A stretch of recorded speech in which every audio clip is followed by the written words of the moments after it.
Right now I'm going to give you a recap of the tournament I had with Socal Kayak Anglers over at Lower Otay, San Diego, California, one of the smallest lakes, and here we go.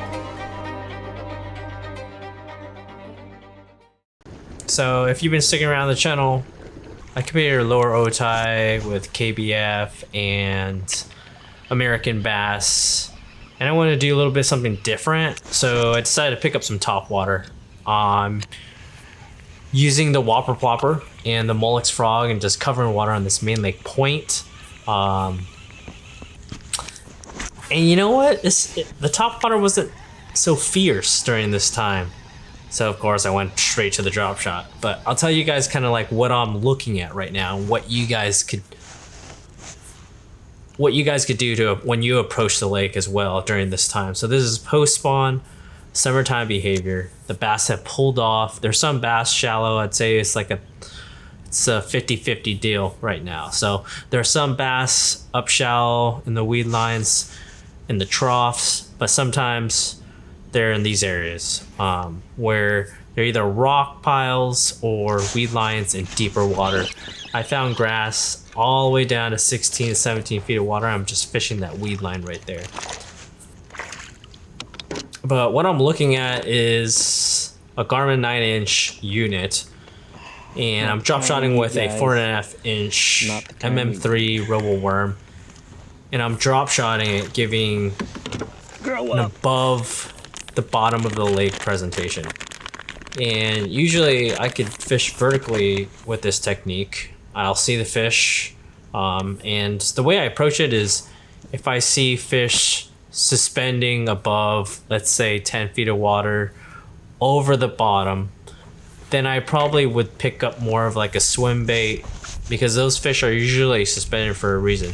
Usually either they're lethargic, they don't want to, they're just recovering from spawning, but at this point they're within 5 feet of the bottom, and when they're laid out like that, when they're oriented closer to the bottom, it's a lot easier to get them to bite a drop shot than you think. And I do move on fairly quickly. I don't sit on a rock pile for too long. I don't really let my bait soak for too long. I move and I look for 2 to 3 fish on a spot. You know, sometimes you'll come across an area where there's 10 to 20 bass in one spot, maybe 25 to 50 bass in one spot. Sorry, I spit on the screen. But most of the time, I'm looking for those pods. I run into pods of like 2 to 3 fish, and I kind of just jump from spot to spot fairly quickly.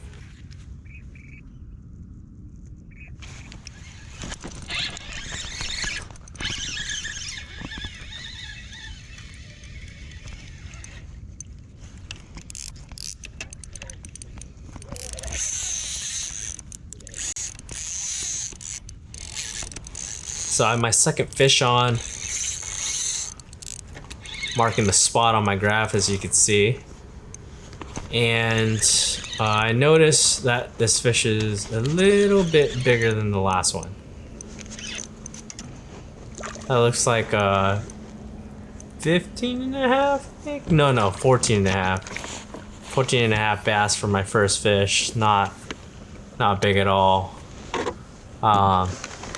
But you know, it's the first few fish, you can take a few of them like that right off in the beginning. Really boost your confidence.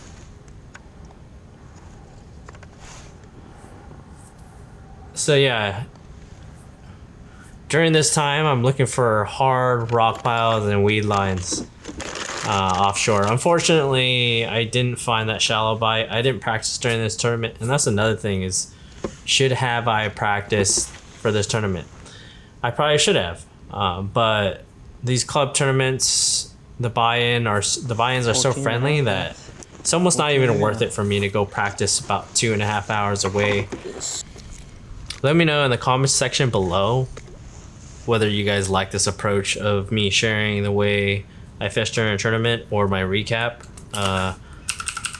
Would love to do more of these. If you guys can stay engaged with them, I'll do them more, especially if you guys like the video. You comment below on, you know, what kind of products you would like to see me review, or what you guys want me to do a recap of, and etc. But please like the video. And I'm begging you, this is me begging you to like the video, because whenever you guys like this video, and it's very simple, you just click that thumbs button right below the video, the left side, and that helps me grow the channel, increase my subs, and get my video out there in front of people, so that way they can enjoy the content too. Like I said, quick little action, click that thumbs up button. 12 1/4, guys. Let's go.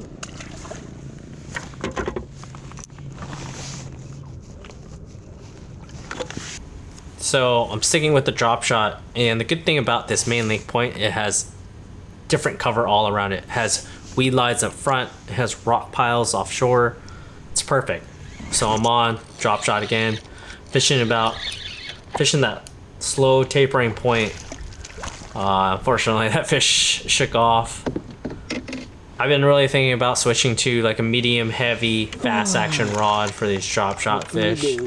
Fishing maybe like 14-pound test, 12-pound test. Try to keep him down, but and he wouldn't stay down. He was coming fish up with hot. like a 3/0, 4/0 hook instead of fishing this 1/0 hook would get him open. real good, but So I'm gonna test these things out. I'm gonna test things out constantly. Gotta always test things out during practice time, whether an open hook with a lighter setup or a Texas rig hook with a heavier setup is better.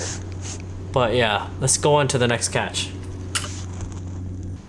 All right, drop shot again. This lake, they love the drop shot. I don't know what it is, but they love it. So right here, I'm fishing about 12.5 feet of water, fishing about 20-30 feet out from the boat.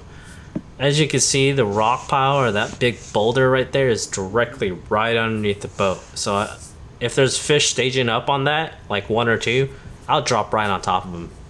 I'm not casting that drop shot out. I'm usually just pitching about 10 to 20 feet out, and I'm targeting those fish. I'm sniping them out.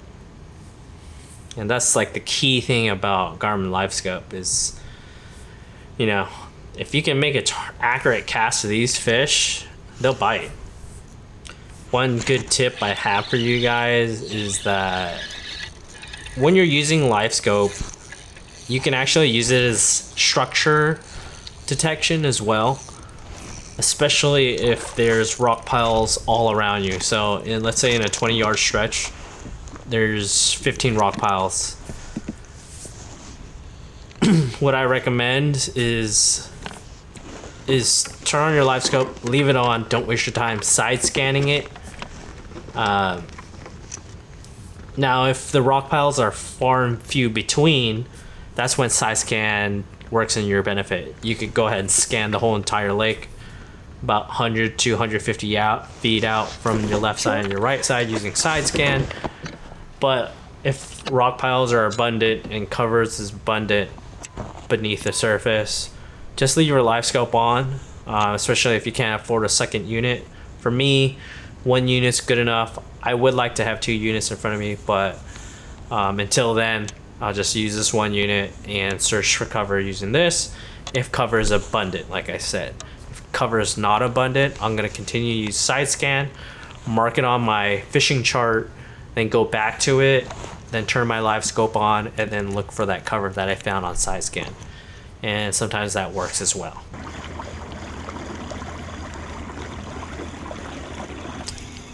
So during my last tournament, I was fishing these weed mats, and I found this pattern where they were just stacked. They were stacked on these weed mats, and they were holding there because there was lots of bait fish tucked up in these mats because of that current pushing it in there, and the cytoplankton is just moving everywhere, so the bait's eating, bass are eating, and this is a great area where it could set up for big giants here. But I'm pitching my drop shot around there, and it's a 4.5 inch drop shot, so it's pretty small, and it's bigging, guys. Yeah, so I haven't caught my limit yet. So this fish really helped out. I don't know what was going on, but it was a very slow morning for me. I thought that was a tank. I knew it was gonna be somewhere around 85 to 90 inches to take home the check big fish, guys. for this club tournament. I believe there was 40 to 50 people or 40 to 60 people that competed during this tournament. Take 4 of these. I ended up middle in the pack, but yeah, those 15 inchers, you know, I'll take it early in the morning, but Alright guys, we're really looking forward to getting rid of those 15 and 14 and 12 inchers during this time of the day. Alright guys, fishing the same general area, 20-yard stretch, full of grass mats, and working this drop shot. As you can see on my screen, if you could see closely my 9-inch graph, you could see that weed line. I use live scope to detect where the exact weed line is at. A lot of these bass like to hang around weed lines during this time, during post spawn, during summertime. They'll hang out right at that edge where that grass stops growing. And I'll pitch my drop shot around those areas. Right now I'm throwing a pretty finesse setup, fluorocarbon, but I catch my 3rd or 4th keeper right here. Nothing big. This one ended up measuring 14 1/4, looks like. Alright, 14 1/4 guys.